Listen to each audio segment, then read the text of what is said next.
analysis of some economists and accountants. So we're grateful for that, because we are obligated above all to try to be really consistent and fair in the way we allocate the money from the trust, and this will help us do that. And the next claim we're looking at are the wrongful death claims, and this is just the most serious claims, and really on our part heartfelt. We know that these are terrible incidents, and that everybody could not be more sympathetic to the claimants and the people who lost their lives as a result of the fire. That really there's nothing we can do or say can make that up. We take these very seriously. We try to be as sensitive as possible to everybody involved in these claims. We're working with people who just will never ever be made whole again, no matter what it is we do. We understand that there's really nothing we can do or say to make this better. We are trying our best. We have people looking at these claims who truly understand how terrible these situations are, and we're looking at them one by one. There are people have sent us films, pictures.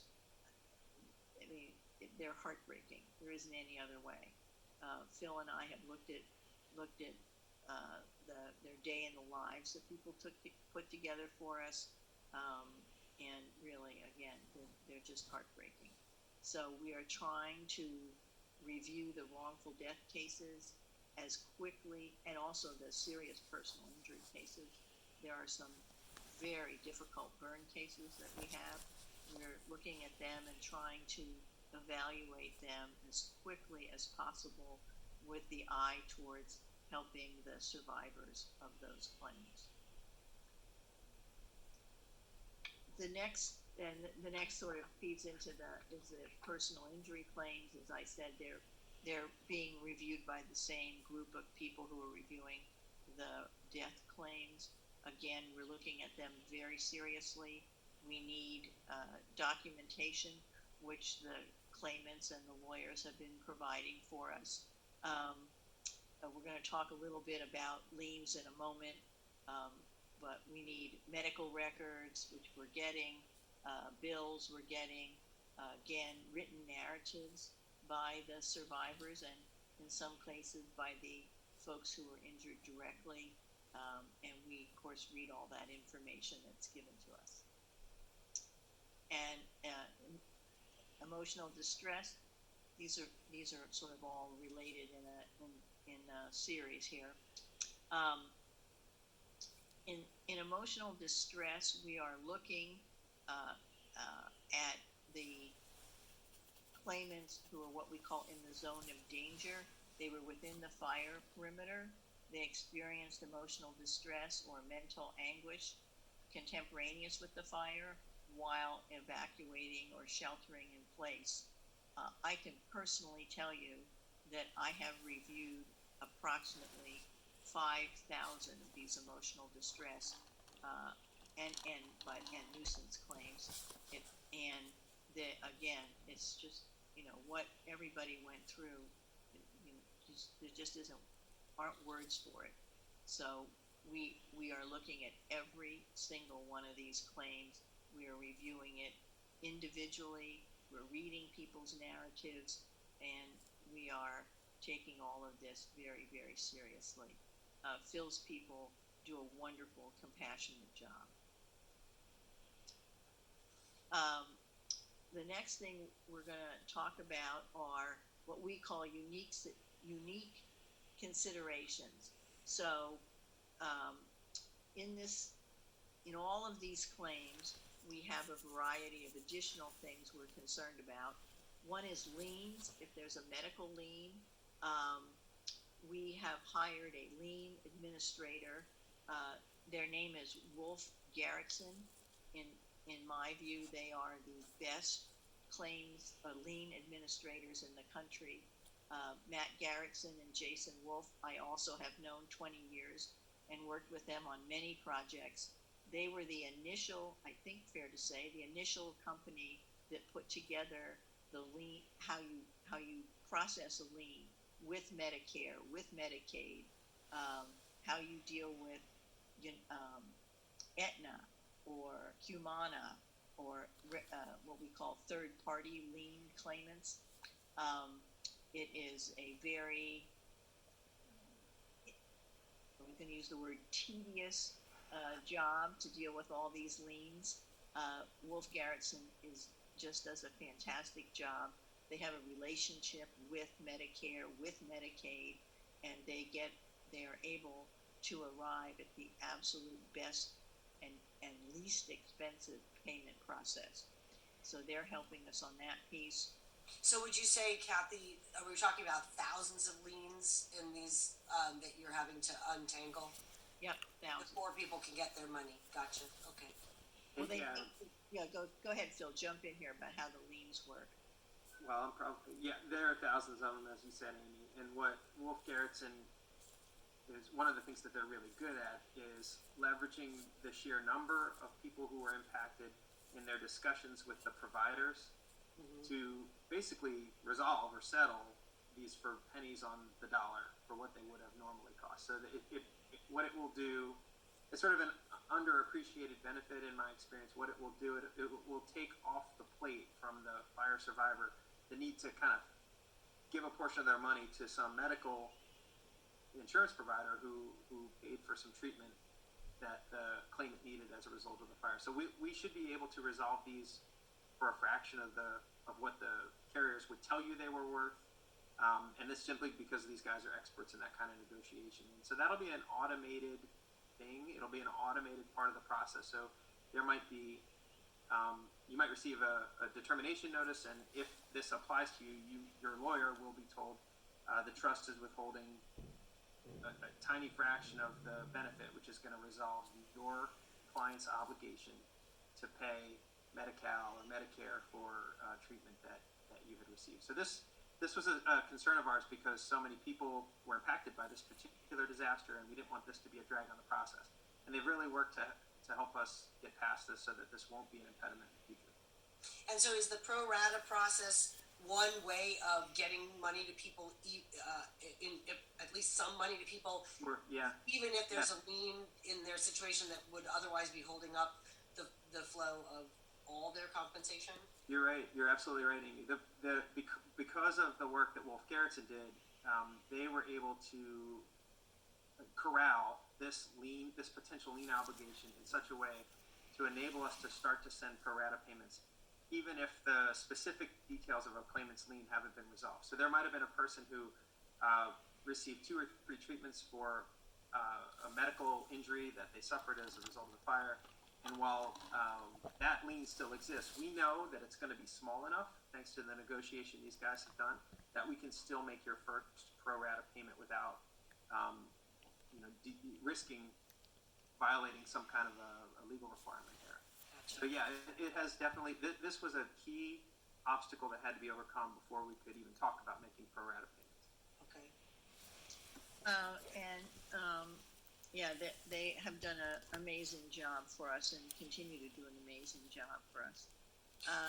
A couple people asked us about deceased claimants, and we created a system which we hope addresses this, which is if a fire victim submitted a proof of claim form in the bankruptcy, so that's the up to December 2019.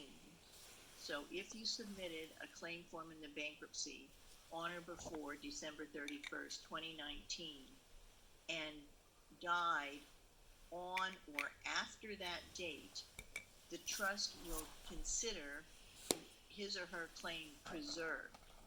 This is, in the normal California law, when someone passes away, their claims are not preserved. But because we're concerned about the process and trying to pay as many people who absolutely deserve to get compensated, we extended the rule so that if you timely filed a proof of claim in the bankruptcy, and then the claimant passed away after that, after December 31st, we will consider that claim preserved. So we will reach out and to the estate or survivors, and we will evaluate each one of those claims for eligibility. So that's something that I felt very strongly that we needed to provide for. So, and that is significant, that I know that as a lawyer, normally, the death of the victim extinguishes, their recovery. So that's pretty significant. We did get a lot of questions from people who are, elderly and are worried that they might pass away before they get their compensation. Could you just quickly, if you may address this in another slide, but it seems relevant here. Yeah, no, it is relevant here. We are very sympathetic, obviously, to that and understand it. What we try to do is, one thing people have told us, and if you tell us, we keep track of it, and we try to move your claim as quickly as possible. Both the pro se claimants and also the represented claimants, the lawyers have been very, very good about letting us know these are my clients who fit in this category for whatever reason. They may be sick, they may be elderly, and can you please look at those claims as quick as possible. We do take that into consideration. We try to move those claims, and again, I appreciate both the pro se claimants and the lawyers letting us know that. So the next sort of unique consideration we have is minors' compromises. Excuse me. We have about 10,000 minors, and each one of those minors, almost each one, needs to have their claim looked at. Under California law, and really law all across the United States, the courts are protecting minors, and we have appointed Judge Ellen James, who was a judge for 25 years in Contra Costa County, and she is reviewing all the minors' claims. We've set up an expedited system so that she can take care of that, give her report to the court, and the court approves it. It is a shortcut so that we get people paid as quickly as possible. If we didn't have Judge James as the special master, every minor's comp would have to go back to the court, and you can just imagine that would be a very long process. So I'm very happy Judge James has taken on this task. Very, very quickly, we already talked about deficiency and determination notices. We'll skip that slide. And next slide. I'm just going to quickly tell you, you can look at these. This is what a determination notice looks like. It has your name, the law firm, and the amount of the claim, and you can see you can accept, you can ask for reconsideration, and we'll take a look at the claim again. Next notice we got is what the reconsideration notice will look like. You can ask me to reconsider the entire claim, or you can just pick one of the claim types that you want to be reconsidered. And I believe this is the last slide. Is that right?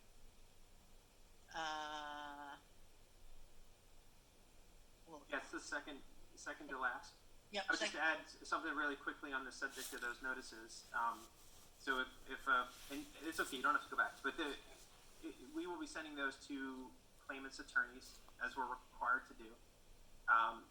And attorneys work with their clients to make sure that they understand the notices and answer any questions about them.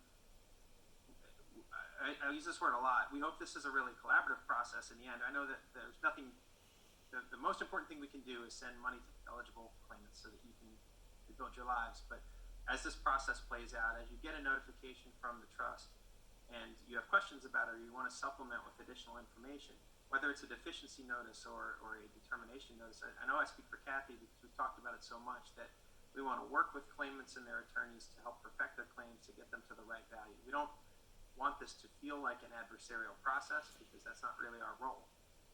Our job is to pay eligible claims in compliance with the trust agreement. So we want to facilitate that as much as we can. We got to follow our rules. But when people have questions and they want to send those questions to us through their lawyers, we want to be collaborative in our approach to resolving those questions. Yep. And the last thing people asked us about, how can they figure out where in the process they are? And my advice there is that your law firms have access to the process. They can tell you where you are in the process, and to keep that flow. The pro se claimants have their own access to the portal, and they can check there for the same kind of updates. The last thing is, if you have questions or need more information, please reach out. We have a call center that works 12 hours a day. They are happy to answer your questions. We have information, we have email. Please feel free to reach out to us. As Phil said, we really want this to be a collaborative process. We are trying to be problem solvers, and our goal is to pay the claims as quickly as possible. I want to thank you all, especially Amy and Phil, for spending the hour and a half with us, and I want to thank all of you for helping us get this fire victims paid. We really, really appreciate all your effort and thoughtfulness. So thank you very much, and I appreciate the time you gave us. Well, thank you, Kathy and Phil, and all of you who sat through the program. I know that there's lots of more questions, but that I think we covered all the basics. There's still some unknowns about the total amount of money that will be available eventually to be given away, but clearly the wheels are turning to get money into people's hands. That much is clear. And so with that, we're gonna sign off. We will make this recording available through our website, and I really wish all of you well. Our organization is always rooting for people who've gone through what you all have gone through, and are committed to getting information to you that will help you put the situation as much as in the rear view mirror as possible, which is always a relative thing. So be safe, and thank you for your time, all of you. Thank you. Appreciate it.